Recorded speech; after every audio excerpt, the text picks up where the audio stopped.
nitong si Senator Alan Peter Cayetano dito kay COA State Auditor Roderick Wamil ang ating pag-uusapan sa ika-13 araw ng impeachment trial ni VP Sara sa Senado. At sa mga hindi pa ho nakaalam, nati 325 million pesos na ho tayo dyan sa proseso na yan. At talagang paldo yung mga, kung sino man yung mga binabayaran nila sa Senado para maisagawa yung impeachment trial na yan. Isang like at subscribe. Masaya na ho tayo dyan at sa mga gusto sumali sa ating community, yung join button, nandiyan lang ho sa baba. Ito, re-recta na ho kagad tayo dito sa pagtatanong nito si Senator Alan Peter Cayetano. I would now like to recognize our minority leader, Senator Judge Alan Cayetano, for his availment of the first round. You may proceed, sir, when you're ready. You have 2 minutes, sir. Mr. Presiding Officer, Senate President, dear colleagues. My question is to the counsel for the prosecution, defense, and the witness. One question, maybe a follow-up. And if we may start with the witness first to answer.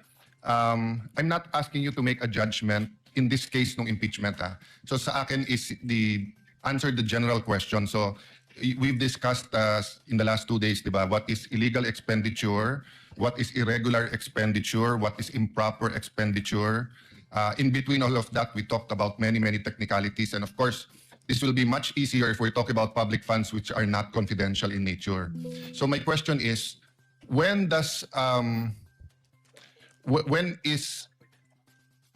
we analyze the expenditure, when is it in the nature of an administrative problem na parang mag-submit lang kayo, i-justify nyo to, o kulang lang ng dokumento, i-supply nyo to. And when does it go up to na criminal na in nature na sandali lang, may anomalya na dito or we might file charges against you? Ano yung bar niyan, di ba? So sa mga senator judges na nanonood ngayon, and sa publiko na nanonood ngayon, because nga confidential expenditures are in a class by itself, di ba? Peace and order is so important, security is so important. So I'm not referring to this case, So I'm not asking you to make a judgment in this case, whether it's administrative, criminal. In general, as an auditor, then I'll ask the same sa prosecutor and sa defense. Yan. Witness, go ahead. In your words, no? Apo, kapag AOM po at NS, nire-require po namin sila na mag-submit ng documents. Pero kapag nag-end na po, since there's an obligation to restitute, so ang remedy po nila is to settle the amount or to file an appeal with commission proper. Yes, but even when you give them an ND to restitute, hindi nyo naman sinasabi pag restitute. Pwedeng restitute na mali paggamit, hindi yung binulsa mo yon, di ba? So at what point as an auditor do you say na sandali lang, a criminal na to may anomalya? Kasi pwedeng mali ang pinaggamitan kaya isoli nyo, but you're not accusing anyone of na binulsa niya. Well, sa circular naman po, Narinig ko na yung bill. Ang bilis naman. merong presumption na tinatawag kapag hindi nakapag-liquidate na maayos yung agency. Which is Yes, presumption of misuse or Yes, misappropriation. and that's a disputable presumption, right? It's a prima facie presumption. Yes, a prima facie presumption is a disputable presumption. It's not a conclusive presumption, meaning yung prima facie, so lilipat yung onus sa kabila na i-prove na mali. Tama? Yes po, Your Honor. Yes, so hindi pa yun yung hindi ka pa rin dumating dun sa point na yon na parang hindi, as far as COA is concerned, ninakaw mo to. Again, I'm not talking about this case in general. At what point nga will you have a final COA document saying na yon? Kasi pag sinabi mo lang restitute lang, it could be restitute because you didn't use it for what you were using it for. Based on the rules of COA po, since di ba i-appeal po pwede bang i-appeal yung ND, at kapag naglabas si commission proper ng decision at hindi po na-comply si agency dun sa decision, then pwede nang i-endorse with the ombudsman yung case for the filing of criminal Kindly wind up, charges. Senator So Judge Cayetano. I'm okay. I just want to hear the answer of both the With prosecution. the permission of Senator Judge Alan, asking the counsels for the parties that same question will already make them give their own versions of the law, which I think should be coursed through the witness, similarly to how you asked the question to the witness, instead of it being placed on the record based on their own points of view. Well, anyway, we will have 2 more COA witnesses, but I think Yes. to all of us who are neutral, that's the big question. At what line does it cross between nagkamali lang yung isang public official sa pag-liquidate and at what point is it criminal? And I just wanted to give, but if that's the I would be decision of the- clarifying that too during my second round. Then I will leave it up to you, Mr. Presiding Officer. I apologize, the prosecution and the defense, you will not have a chance to answer that, but during the time of the presiding officer, you will be able to. Or maybe even in the summation at the end. Thank you for your understanding, Senator Judge Allen. Senator Judge Soto for his Ito si interjection. Tuta. On availment of round 2. Thank you, Mr. Presiding Officer. Senator Mick Subiri, former Senate President, somehow tinkered my cerebral quietness. Cerebral ako ng toko. Mukha pa. Bibidahan mo na naman kami sa mga... Sabi mo, huwag magpaka-technical. O yun tuloy, technical na. Sabi mo, huwag magpaka-technical. Ngayon, meron kang tinker with cerebral. Ano ibig sabihin nun? When he Kaya ka. when he said something about the issue of confidential funds. So this question would be, as a senator, not just an impeachment judge, I hope you allow me, because this is just one question for the witness, and if we can get the prosecution panel and the defense panel to give their opinion. All right? Yung confidential word kasi, pag ginagamit, parang intelligence eh. Parang ganun din eh. Di ba? Parang sinasabi mo, so it is abused. Bakit hindi sa budget nasusunod and we want your opinion para mas magko-conform sa circular nyo? Palitan natin. Huwag nang confidential na gamitin. Gamitin natin restricted. Restricted funds or non-public funds. Ganun pa rin, di ba? Private but open. Naintindihan na nila na hindi confidential ito, na hindi ito pwedeng hindi nalaman ng publiko. Yan. Something to that effect. Oh. Just the opinion of With the indulgence of Senator Judge Soto, it's good to stand up once in a while for being seated for a long time, but the chair will not allow counsels to respond and give their opinion on the matter and will simply allow the witness to answer, similar to the chair's Palakpakan natin siya. Kasi hindi ka abogado. Palakpakan natin to si Kilay. Kasi siya na Kilay, hindi kasi siya abogado. ruling in relation to the query earlier Ano, of pambira, Senator oh. Judge Cayetano. Yes, Attorney Wamil. Well, I submit that po to the commission on audit po. I am not authorized po to give an opinion as to that. Hindi, at least, nailabas niya yung nag-tinker sa kanyang neurons. That was the witness's answer. Senator Judge, Senate President Win Gatchalian is recognized for his interjections. Thank you, You may Mr. proceed when you're ready, sir. You have 2 minutes. Thank you, Mr. Presiding Officer. Thereafter, Senator Bam. So kindly Sundan ko prepare. lang po yung mga questions ni Senator Risa at ni Senator Ping doon sa Alangan naman di mo sundan. payment of rewards to informers without documents evidencing the success. Kanina natanong ni Senator Ping at ni Senator Risa tungkol dito. Ngayon, anong klaseng ebidensya ang hinahanap ng COA, ikaw in particularly, evidencing success? Ayan. Since yung circular naman po ay walang binanggit na particular evidence, ang tinitingnan na lang po namin sa mga sinasubmit ay yung causal link between the successful information gathering or surveillance activities and the information given by the informer. Can you give an example kung paano ginagawa niya ng ibang agencies? Opo. Nagsasubmit po sila ng certification po, Your Honor. Give me an example lang. No? Ano yung causal link? Anong example ang binibigay ng ibang agencies? Nakalagay po doon kung ano yung naging successful surveillance or information gathering nila at kung yun ba ay dahil naging resulta nung information na binigay nung informant po. So ganun, may nagbigay sila ng reward or nagbigay ng pera para sa informant at mayroong success. Ganun kasimple. I can only say lang po yung kung ano yung sinasabi dun sa provision ng Joint Circular, Your Honor. I'm referring to the other agencies because I want to understand bakit hindi sila, allegedly, bakit hindi sila nakasubmit. Anong ginagawa ng ibang agencies na audit mo? Hindi ko na po pwedeng i-disclose yan, Your Honor. But in simple terms, may reward at may success. Yes po. And dapat may pakita nila na it must be on the account of the information given po by the Okay, informer. okay. And then meron akong in the documents that were provided sa amin, meron ditong document galing kay Colonel Raymond Lachica, a certification. Yun na, si ano na yan, La Chica na yan. This Oh. is for December 20 to 31, 2022. At nakasabi dito, no untoward incidents in the implementation of the Office of the Vice President programs, project activities, as well as engagement of the Office of the Vice President. Hindi ba itong certification, no untoward incident, nagbigay ng reward, hindi ba ito sufficient to say na successful? Hindi po, Your Honor, kasi hindi naman po pinakita dyan yung causal link between the successful intelligence gathering or surveillance activities dahil sa information na binigay ng informant. Kasi in my own analysis, merong reward na binigay, walang untoward incident. Opo. That is the end goal. peaceful. Opo. Bakit hindi ka tanggap-tanggap itong para sa'yo? Opo. Ikaw kasi nag-audit nito. Opo. Yun nga po, Your Honor, since we base our findings kung ano po yung wordings ng joint circular. So yun po yung tinitingnan namin, yung causal link between the successful information gathering and surveillance activities vis-a-vis yung information given by the informer. So dapat po maipakita. Who determines the causal link? Kasi that's very subjective, di ba? Opo. Dapat po maipakita nila yung But who determines? the auditor po. Which is ikaw in this case. Tama? Kapag sinamit po sa amin, Your Honor. Pero it is the ano po, since it was the agency who gave the reward, so dapat maipakita po nila. Oo nga, but who determines that causal link? Sino ang nagde-determine na may link? Si auditor po. Which is ikaw nga, no? Kasi ikaw ang nag-audit nito, tama? Yes po, Your Honor. Okay. And dahil tinitignan ko parang mayroon naman certification, but I want to understand bakit hindi siya pumasok doon sa hinihingi mong dokumento. Opo. Hindi po kasi pinakita dyan, Your Honor, na yung naging result ay dahil sa information na binigay ng informer. Yun po kasi yung gusto namin makita. All right. Thank you, Mr. Presiding Officer. Thank you, Senate President. Next to make his interjections would be Senator Bam Aquino, thereafter Senator Marcos. You may proceed, sir, when you're ready. You have 2 minutes. Ito si Bambi. Si Bambi. My question is for Attorney Poa.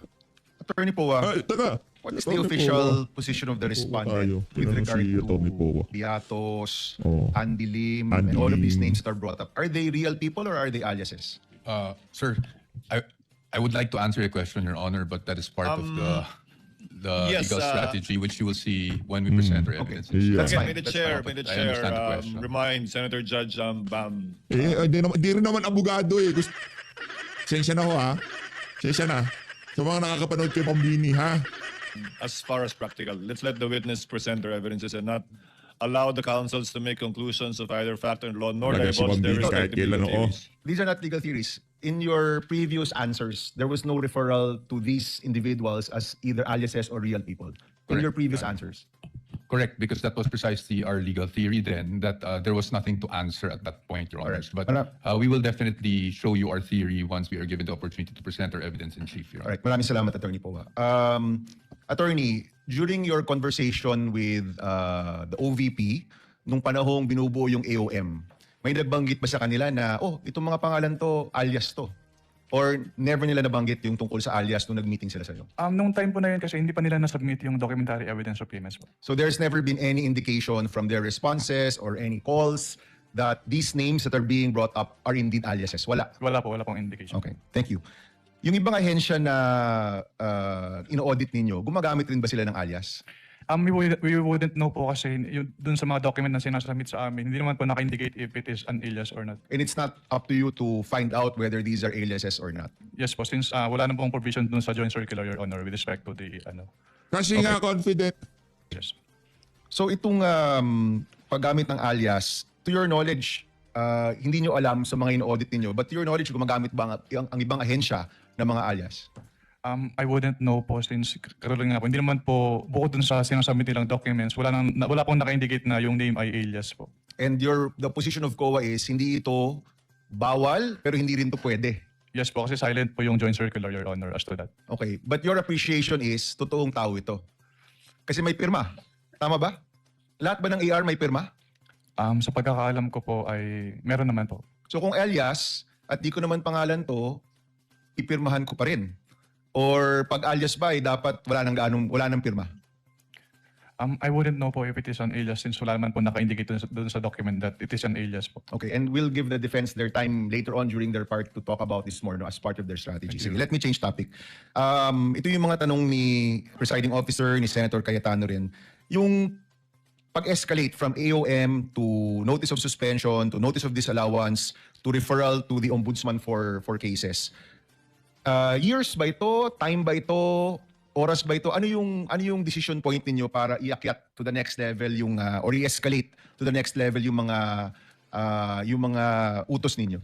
May clarify po kung ano po yung next level po. So from AOM to NS and NS to ND and ND to referral to OMB.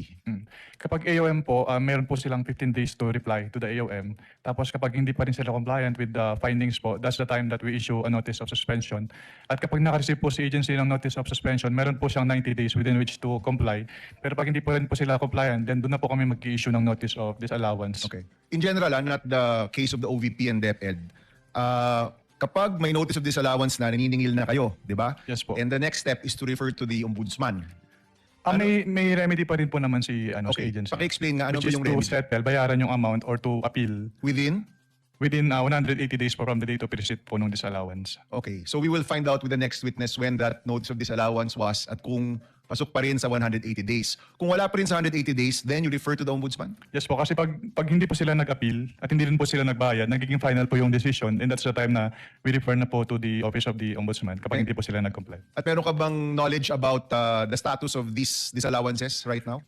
Wala po, since confidential po yan, hindi naman po yan ina-announce sa buong COA, so I wouldn't know po. So let me ask the prosecution, final question. Is Yes. that the next witness? Is that going to be the testimony of the next witness? Itong disallowance, 180 days Yes. na lumipas at kung may referral to the ombudsman? Yes, Your Honor. All right. Thank you, Mr. Nice. Presiding Officer. Thank you, Senator Judge Bamakino. Next tayo? Next senators tayo. Sino senator? Ito kay Pon, Rapi. nabanggit Si Rapi na tayo. si Attorney Pua, magaling na abogado siya, ay pumunta sa COA, tama, para makipag-usap tungkol dun sa sinasabing audit query. Now, hindi mo pa conflict of interest yun para siya ay mag-represent dito ngayon? Noon, Aray mo. sa Magpalit. ano natin, pinag-uusapang confidential funds when in fact, siya mismo pumunta doon sa COA office para makipag-usap sa kanila. What do you think, Mr. Presiding Officer? The respondent in this case, Senator Judge Tulfo, is the Honorable Vice President, Sara Zimmerman Duterte. Attorney Poa, although he served under the office of the Vice President, I believe, and even under the PED, is not a named respondent to this case. And in fact, is one of the lawyers, as you can see, of the respondent. There is no, I believe there is no conflict with respect to that, given that he is not. At least tinanong niya kay presiding officer kasi abogado si presiding officer, di naman abogado siya. Ay, hindi na ayaw natin gawing katawa-tawa yang ano na yan, yang pagtatanong ni Erwin Rapi Tulfo. Si Rapi Tulfo. Pero kung away kabit o away kapitbahay, alam niya sagot yan. Pero dahil nga usaping impeachment, hindi niya alam. The one in trial in this case. Okay, I rest my case. Presiding Officer. Aray mo. Ngayon, pwede nang Pwede nang simulan ni Anika. yung oras. Yes. Mr. Witness, bukod sa OVP at saka DepEd, we're talking about confidential funds, meron pa ba ibang ahensya ng pamahalaan na in-audit nyo ang kanilang confidential funds? Based on the GAA po, meron may mga other agencies na may allotment for confidential fund. Kaya nga, meron kayong mga na-audit. Yes po, Your Honor. At dito sa mga ahensyang na-audit ninyo, magkapareho ba ang utilization nila ng confidential funds sa OVP, DepEd under BP Sara and those agencies na in-audit nyo? Yung utilization naman po ng confidential fund ay separate and distinct for every agency since yung kanilang utilization ay based on their mandate or operations. Okay. Sila ba'y gumamit ng mga aliases, gumamit ng mga pangalan, chichirya, etc.? Yan Para po sa ay kanilang mga informants? yan po ay hindi ko na ang alam ko po ay hindi ko po ma-determine based on the documents submitted since hindi naman po naka-indicate na sa kanilang submission na yung mga pangalan na nandun ay aliases or not. Okay.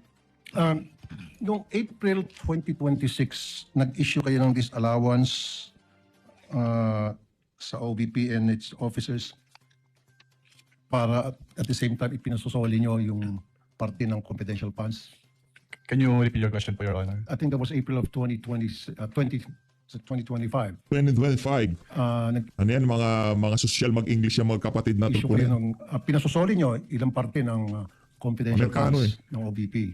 I do not have personal knowledge na po about yan since wala na po ako sa ICFO noong February 12, 2023 po. Okay. Anong reason ba't pinasusoli yung parte ng confidential funds na disallowed? What are the reasons? Wala po akong personal knowledge about dyan since hindi naman po ako yung nag-issue ng disallowance. Nung na-issue po yung disallowance ay na-transfer na po ako to other Biglang napaisip tong witness, sabi siguro, ano ba naman itong pinasok ko na to? Nananahimik na ako doon sa mga mga booking ko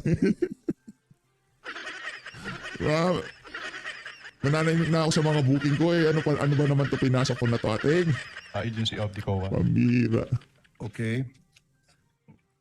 I think it was April 10, 2026. So wala na po kayo doon. Yes po, Your Honor. Okay. Sinabi kahapon ni Attorney Poa na binanggit niya yung circular, co-circular ng 1992, if I'm not mistaken, na hindi dapat banggitin yung pangalan ng mga recipient dahil for reasons of security and national security. Kasi gugurgurin ho yan eh. Yang kung sino man ang kung halimbawa ako si Kokoy Villamin o ako yon, di ba? Ako yung informant na yun. Pag nalaman ng mga makakaliwa na ako nagchuchu sa kanila dun sa particular na na yon, mayayari ho ako. Yayariin at yayarihin ho ako. Tutudasin ho nila ako. Kaya hindi kahit pagka sinabi nilang eto si Mary Grace Piatos, malaki problema nun. Eto si Kokoy Villamin, malaki problema nun. Tao ng recipients and national security. Would it compromise sa tingin po ninyo yung security ng informant kung hihingan nyo sila ng resibo patungkol sa mga gamot na natanggap nila mula sa confidential funds? Katulad nga po nung sinabi ko during my testimony, ang hiningi po namin ay yung proof ng pagbili when it comes to the official receipt and the sales invoice po. Correct. Alam ba, resibo, bumili ng maintenance o antibiotics, yung ganong klaseng resibo dapat, diba, ang hiningi nyo. Yes po, Your Honor. Pero ang sinasabi nila, yun daw ay mag-jeopardize, magkakaroon ng problema sa national security. Actually, yung minention po nila na circular, which is yung 1999 is already repealed na. Repeal na. Opo. Pero just the same, sa tingin niyo po, yung pagbibili ng chichirya o dili kayo pagbili ng shampoo o suka sa sari-sari store, would that jeopardize the national security kapag yan ay binulgar sa inyo, binigyan ka ng resibo? Hindi po. Thank you. Thank you, Senator Judge Raffy Tulfo. Next to Ibig sabihin, dapat may kasalanan si VP Sara kasi hindi nagbigay ng resibo. Kasi babalik pa rin tayo doon sa nature ng pondo na confidential fund. Ay na nga. Sino susunod? make his interjection.